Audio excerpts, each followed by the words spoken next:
Hey guys, we're back to playing some Katawa Shoujo, and yes, let's begin.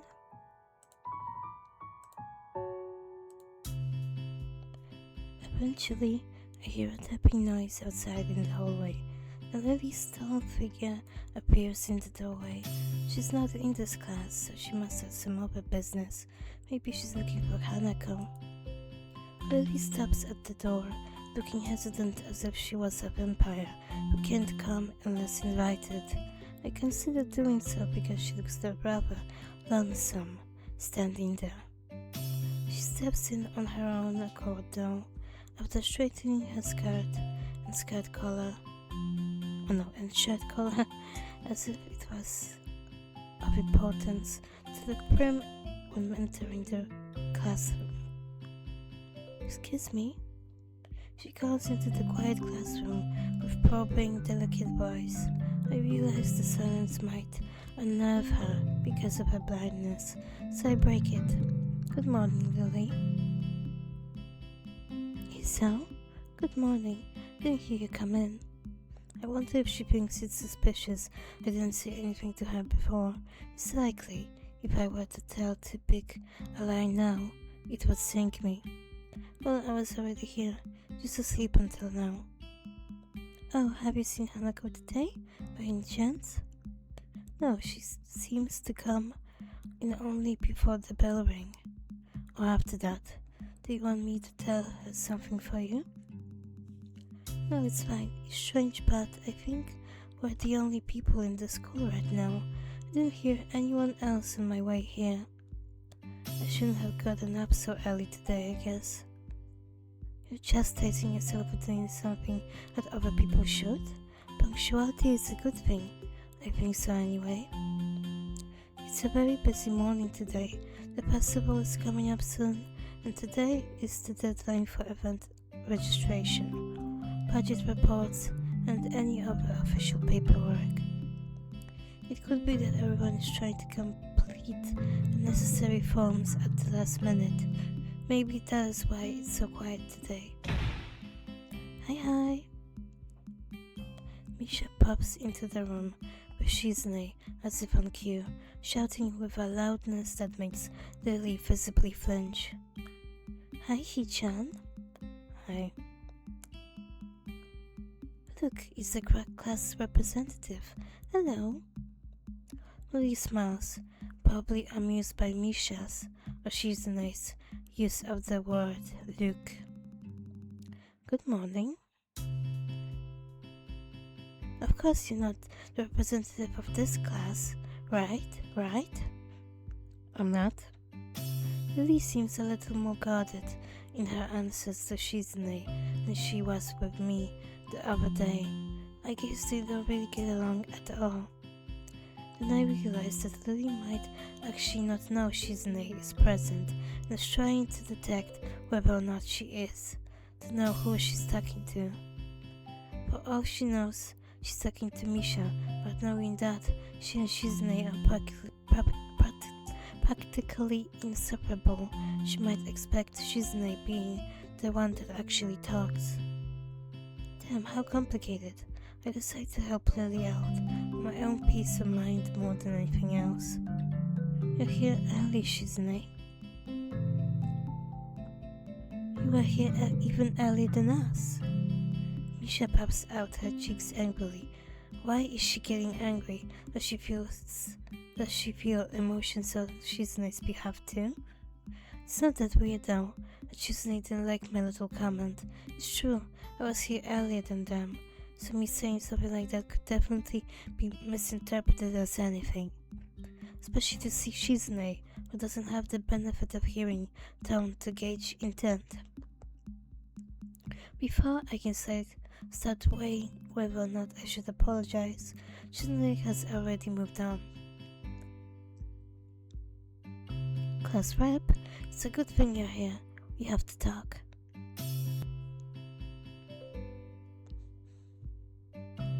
The festival is coming up in 3 days, right?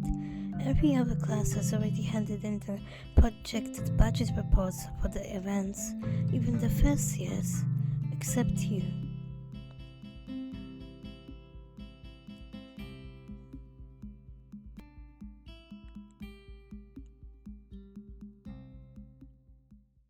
Today.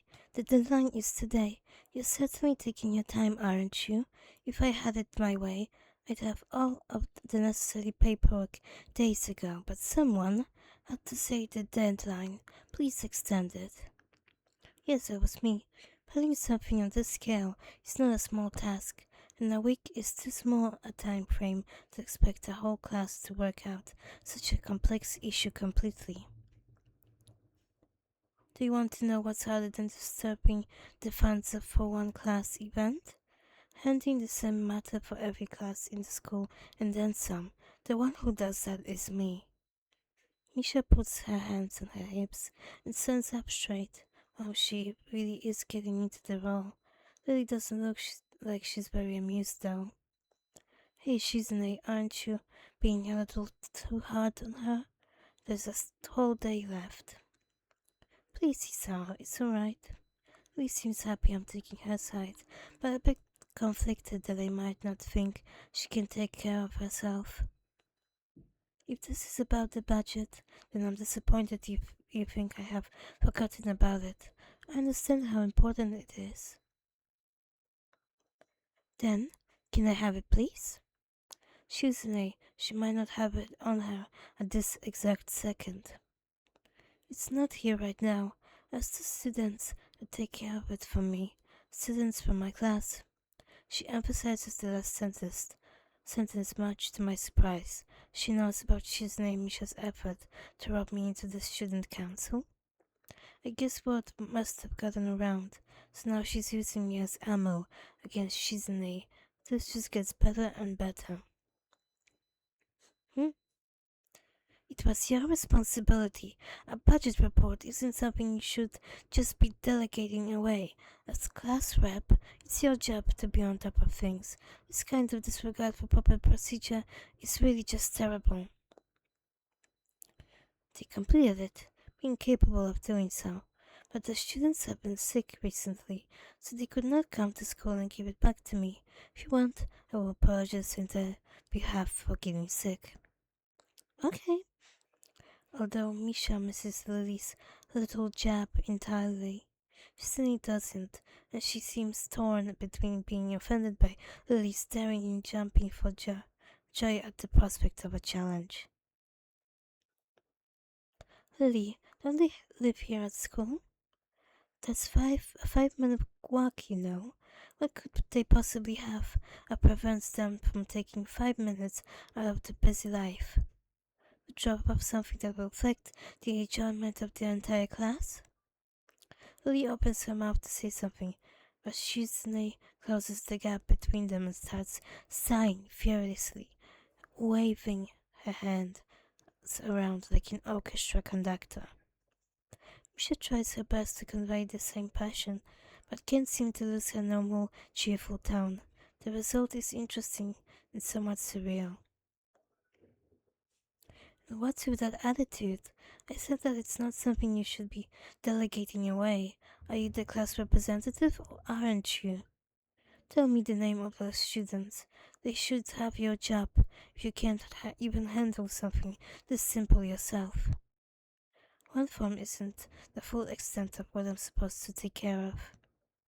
Liz Stone is growing slightly impatient, but she is doing a good job of not letting Shizune see how unsettled she is becoming.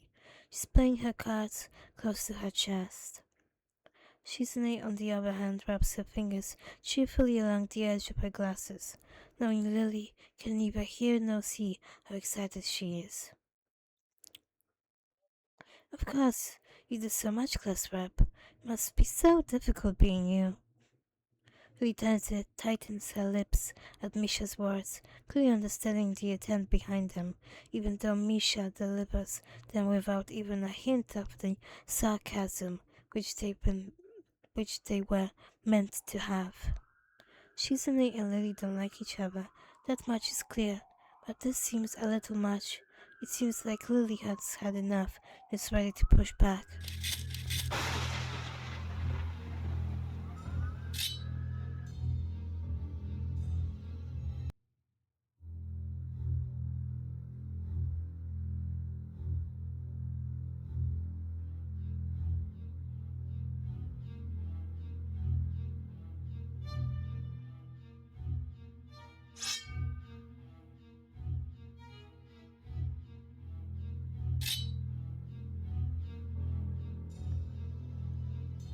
I don't think so. That would be a very difficult thing for me to do, comparing myself to you.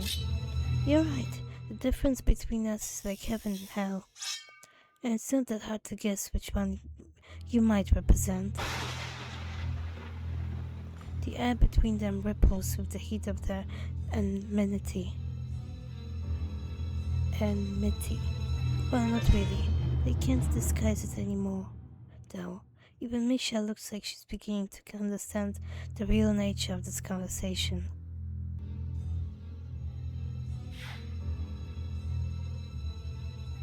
Hee-chan, don't you slack off either. What are you talking about? Aren't you taking part in the festival, Hee-chan? You are, aren't you? Then, I hope you're going to do a lot more to make sure it goes smoothly than this person.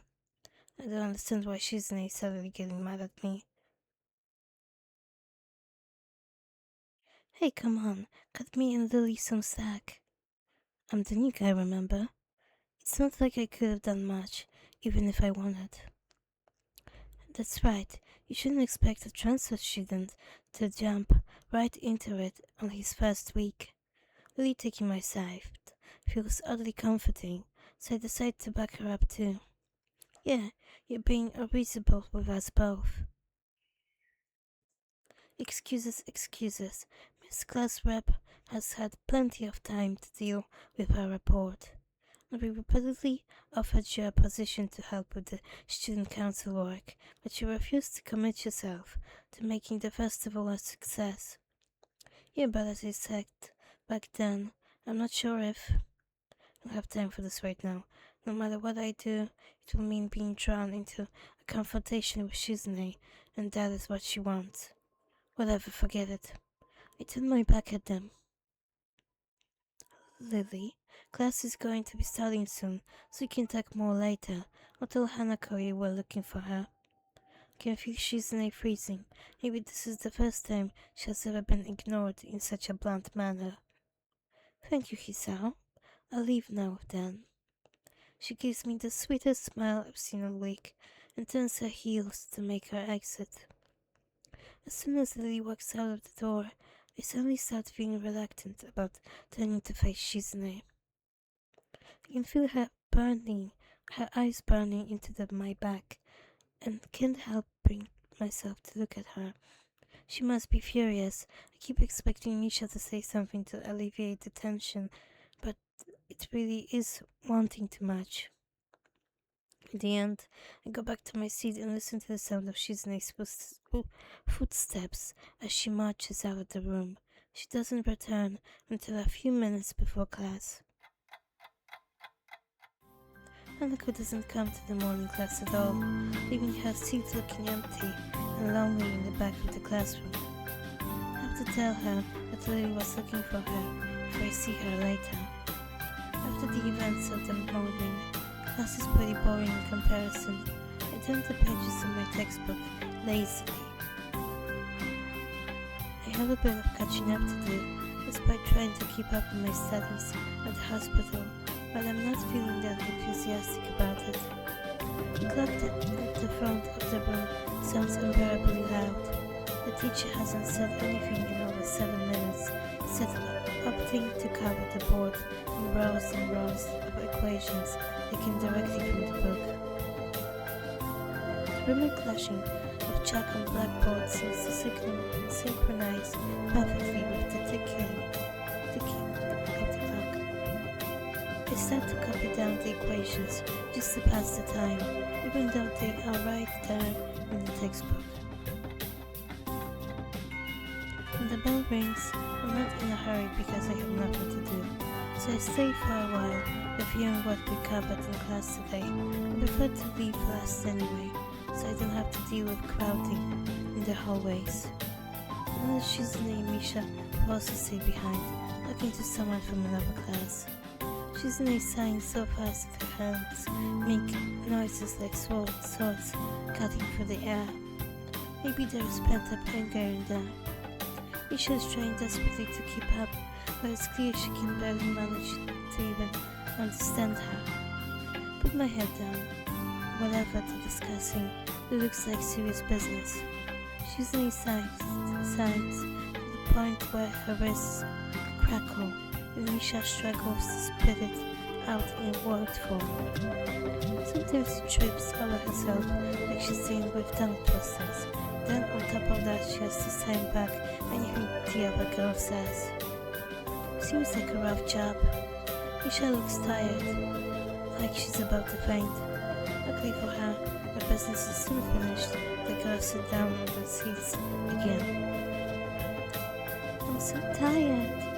She's hanging her head limply on her desk, looking exhausted. I'll use the opportunity to reconcile with Shizune a bit, not getting bumped into the student council meeting again, though I suspect that door is now closed for me.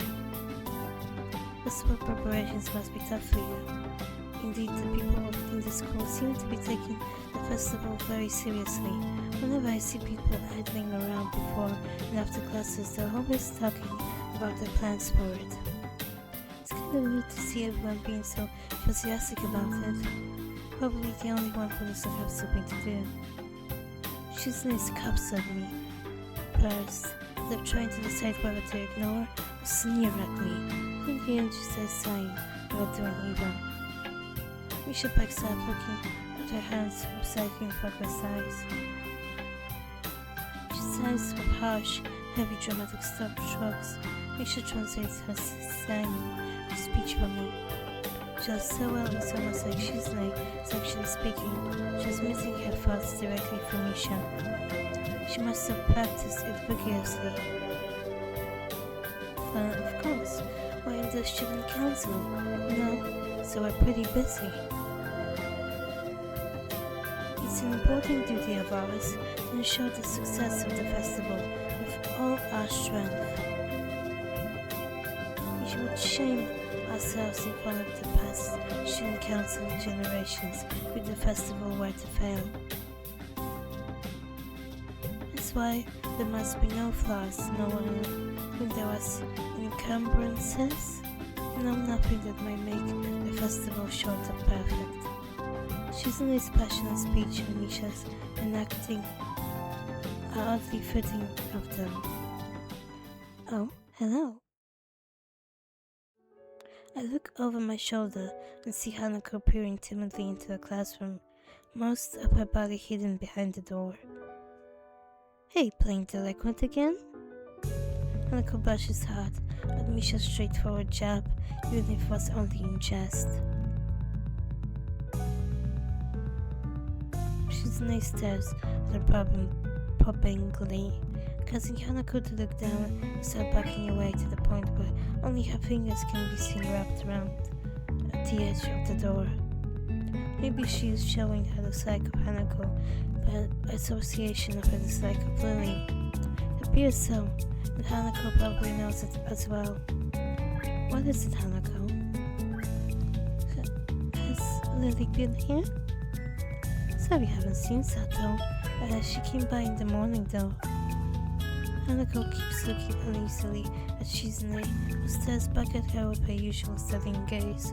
What is she trying to do? Of course Shizune isn't going to look away, and she is intimidating enough as it is, so I can only imagine how terrified Hanako would be. It is a little uncomfortable, watching Hanako's reaction to Shizune's normal behavior. This is what happens when two people of different extremes meet, it seems. Do you know where she is? If she has any sense of her in her head, she is in her classroom working on the festival project, but who knows where this woman is loitering at.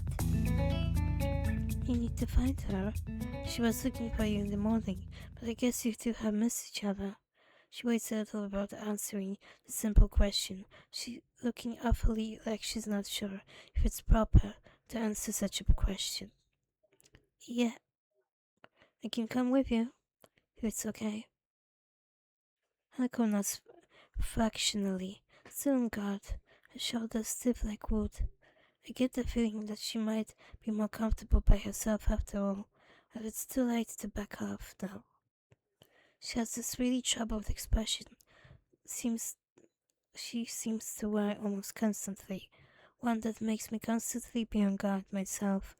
I wonder why. Kind of understand why she always seems to be so wary, or maybe more like why there could be a person like her. But I still have no idea how I should act around such a person. It's dinner time soon. Were you planning to eat with Lily? She nods slightly. So she must have been trying to get into a cafeteria. Well, there's something of a dinner crowd, just like a cafeteria is crowded during lunch. It's not as bad because dinner time is longer than a lunch hour, but I can understand why Hanako could be discouraged from going in. Pick up my bag and we take our leave. Hanako skips a little to meet my initial pace, so I slow down to match her speed. It doesn't take long for us to be walking at a comfortable pace down the hallway. Almost feels like we're going on a stroll together, something that I can't say I've really done before with a girl. Uncle doesn't seem to be thinking the same thing though. Even though we are walking at the same pace, she never comes within arm's reach of me. I guess she's still a little uncomfortable around me. Given how shy she is, there doesn't seem to be much helping it now. By the time we arrive at the cafeteria, there is not much of a crowd there, but Lily is nowhere to be seen. Okay, I think that's it for now. I hope you guys enjoyed, and yes, see you guys next time. Bye bye.